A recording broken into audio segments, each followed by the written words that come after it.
Brownie செய்ய நம்ம என்ன சாக்லேட் யூஸ் பண்ணலாம்? காம்பவுண்ட் சாக்லேட்னா என்ன? கோவச்ச சாக்லேட்னா என்ன? இந்த சாக்லேட்டோட ரேட் பட்ஜெட் ஃப்ரெண்ட்லியாக இருக்கும். இந்த மாதிரி உங்களுக்குமே நிறைய டவுட்ஸ் இருக்கும். அந்த டவுட்ஸ் எல்லாமே நான் இந்த வீடியோவில் கிளாரிஃபை பண்ணுறேன். இந்த வீடியோட மிடில் அப்பப்போ நான் சீக்ரெட் டிப்ஸ் எல்லாமே ஷேர் பண்ணியிருப்பேன். ஸோ வீடியோ ஸ்கிப் பண்ணாமல் ஃபுல்லாக பாருங்கள். இது சப்ஸ்கிரைப் பண்ணலாம், சப்ஸ்கிரைப் பண்ணிட்டு வாங்க வீடியோக்குள்ளே போகலாம். First types of chocolate. Chocolate பொறுத்த வரைக்கும் காம்பவுண்ட் சாக்லேட், கோவச்ச சாக்லேட்னு 2 டைப் இருக்குது. இப்போ காம்பவுண்ட் சாக்லேட் அண்ட் கோவச்ச சாக்லேட் பற்றி டீட்டெயிலாக பார்க்கலாம். First compound chocolate. Compound chocolates எல்லாமே கொக்கோ பட்டருக்கு பதிலாக வெஜிடேபிள் ஃபேட் வச்சு பண்ணுவாங்க. இந்த காம்பவுண்ட் சாக்லேட்ஸ் ரொம்ப அஃபோர்டபுளான ரேட்டில் கிடைக்கும். அது மட்டும் இல்லாமல் நம்மளுக்கு மெல்ட் பண்ணுறதுக்குமே ரொம்ப ஈஸியாக இருக்கும். மோஸ்ட்டாக இந்த காம்பவுண்ட் சாக்லேட்டை ஹோம் பேக்கிங்கில் யூஸ் பண்ணுவாங்க. டெக்கரேஷன் பண்ணுறதுக்குமே இந்த சாக்லேட் யூஸ் பண்ணலாம். அது மட்டும் இல்லாமல் காம்பவுண்ட் சாக்லேட் கோவச்ச சாக்லேட்டை கம்பேர் பண்ணும்போது ரொம்ப பட்ஜெட் ஃப்ரெண்ட்லியாக இருக்கும்.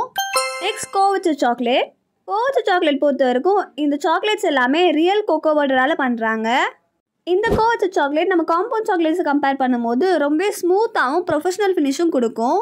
மோஸ்ட்டாக இந்த கோவச்ச சாக்லேட்ஸை கனாஷ் பண்ணுறதுக்கு அதுக்கு எல்லாமே யூஸ் பண்ணுவாங்க. ப்ரீமியமான டெசர்ட்ஸ் பண்ணுறதுக்குமே இந்த சாக்லேட் தான் யூஸ் பண்ணுவாங்க. இப்போ நான் சொன்னதை வச்சு கோவச்ச சாக்லேட் அண்ட் காம்பவுண்ட் சாக்லேட்க்கு இருக்க டிஃப்ரென்ஸ் எல்லாமே உங்களுக்கு தெரிஞ்சிருக்கும்.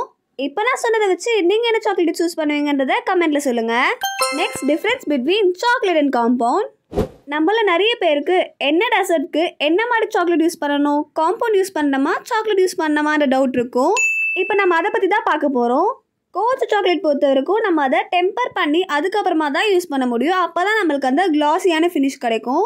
இதே காம்பவுண்ட் சாக்லேட் பார்த்தீங்கன்னா நம்மளுக்கு எப்படி வேணுமோ அந்த மாதிரி யூஸ் பண்ணிக்கலாம். இப்போ ப்ரௌனிஸ்க்கு யூஸ் பண்ணுறீங்க அப்படின்னா நம்ம எப்பயும் போல் மெல்ட் பண்ணி யூஸ் பண்ணணும். காம்பவுண்ட் சாக்லேட் கோவச்ச சாக்லேட்டை கம்பேர் பண்ணும்போது ரேட் ரொம்ப கம்மி.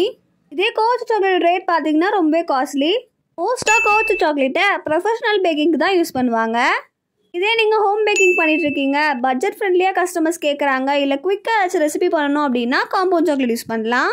இன்னும் கன்ஃபியூஸ்டாக தான் இருக்கீங்களா? இப்போ ப்ரௌனி செய்ய என்ன சாக்லேட்ஸ் எல்லாமே பெஸ்ட்டாக இருக்குன்றதை நான் சொல்கிறேன். இதுக்கப்புறமா உங்களுக்கே ஒரு ஐடியா கிடைக்கும். காம்பவுண்ட் சாக்லேட் பொறுத்த வரைக்கும் மார்டே 2M இது எல்லாமே நல்லாயிருக்கும். இதே நம்ம கோவச்ச சாக்லேட்ஸ்க்கு பார்த்தோம்னா வேனூட்டன், அமுல் இது எல்லாமே நல்லாயிருக்கும். நான் என்னோட ப்ரௌனி செய்ய என்ன பிராண்ட் சாக்லேட் யூஸ் பண்ணுறேன், என்ன பிராண்டோட இன்க்ரீடியன்ஸ் எல்லாமே யூஸ் பண்ணுறேன் அப்படின்றத நான் ஆல்ரெடி ஒரு வீடியோவில் சொல்லியிருப்பேன். அந்த வீடியோட லிங்க்கை கண்டிப்பாக டிஸ்கிரிப்ஷனில் கொடுக்குறேன், செக் பண்ணி பாருங்கள். அந்த வீடியோவில் நான் சாக்லேட் என்ன பிராண்ட் யூஸ் பண்ணுறது மட்டும் இல்லாமல் என்னோட ப்ரௌனி செய்ய நான் என்னோட இன்க்ரீடியன்ஸை என்ன பிராண்டில் யூஸ் பண்ணுறேன் அப்படின்றதையுமே ஷேர் பண்ணியிருப்பேன். ஸோ கண்டிப்பாக அந்த வீடியோ யூஸ்ஃபுல்லாக இருக்கும், செக் பண்ணி பாருங்கள். Next melting and storage tips. Melting பொறுத்த வரைக்கும் நீங்கள் சாக்லேட்ஸ் எல்லாமே ஓடிஜிலையும் மெல்ட் பண்ணி எடுத்துக்கலாம், இல்லை டபுள் பாயிலிங் மெத்தட்லையும் மெல்ட் பண்ணி எடுத்துக்கலாம். சாக்லேட்ஸை ஓடிஜியில் எப்படி மெல்ட் பண்ணணும், டபுள் பாயிலிங் மெத்தடில் எப்படி மெல்ட் பண்ணணும்னு உங்களுக்கு தெரியலன்னா கமெண்ட்டில் சொல்லுங்கள். கண்டிப்பாக அதுக்கான டீட்டெயில் வீடியோ அப்லோட் பண்ணுறேன். Next storage. காம்பவுண்ட் சாக்லேட்டாக இருந்தாலும் சரி, கோவச்ச சாக்லேட்டாக இருந்தாலும் சரி, நீங்கள் இருக்க டெம்பரேச்சர், கிளைமேட் இதுக்கேற்ற மாதிரி தான் நம்ம ஸ்டோர் பண்ணணும். ஒருவேளை நீங்கள் இருக்க கிளைமேட் ரொம்ப ஹாட்டாக இருக்கும் அப்படின்னா கண்டிப்பாக உங்கள் சாக்லேட்ஸை ஃப்ரிட்ஜில் ஸ்டோர் பண்ணுங்கள். இல்லை அப்படின்னா ரூம் டெம்பரேச்சர்லேயே ஸ்டோர் பண்ணிக்கலாம். நான் என்னோட காம்பவுண்ட் சாக்லேட்ஸ் எல்லாமே ரூம் டெம்பரேச்சர்லையும், கோவச்ச சாக்லேட்ஸ் எல்லாமே ஃப்ரிட்ஜ்லையும் ஸ்டோர் பண்ணுவேன். நீங்கள் இவ்வளோ நேரம் இந்த வீடியோ பார்த்ததுக்காக ஒரு சீக்ரெட் டிப் ஷேர் பண்ணுறேன். முடிஞ்ச அளவுக்கு உங்கள் சாக்லேட்ஸ் எல்லாமே ரூம் டெம்பரேச்சரில் ஸ்டோர் பண்ணிக்கோங்க. ரொம்ப மெல்ட் ஆகுது, கண்டிப்பாக ஃப்ரிட்ஜில் வச்சு ஆகணுன்ற சுச்சுவேஷனில் மட்டும் உங்கள் சாக்லேட்ஸை ஃப்ரிட்ஜில் ஸ்டோர் பண்ணுங்கள். ஏன்னா நம்ம ரொம்ப நேரம் ஃப்ரிட்ஜில் ஸ்டோர் பண்ணோம் அப்படின்னா நம்ம சாக்லேட்டில் இருக்க சுகர் எல்லாமே ஒரு மாதிரி மேலே சாக்லேட்டில் ஃபார்ம் ஆகிடும். ரீசெண்ட் டைமாக நான் கொஞ்ச நாளாக என் சாக்லேட்ஸ் எல்லாமே ஃப்ரிட்ஜில் ஸ்டோர் பண்ணும்போது எனக்கு இந்த மாதிரி ஆச்சு. அதனால தான் நான் உங்க கூடயுமே ஷேர் பண்ணிக்கிட்டேன். ஸோ அவ்வளோதான், இதெல்லாம் தான் நான் சாக்லேட்ஸ் பற்றி உங்க கூட ஷேர் பண்ணணும்னு நினச்சேன்.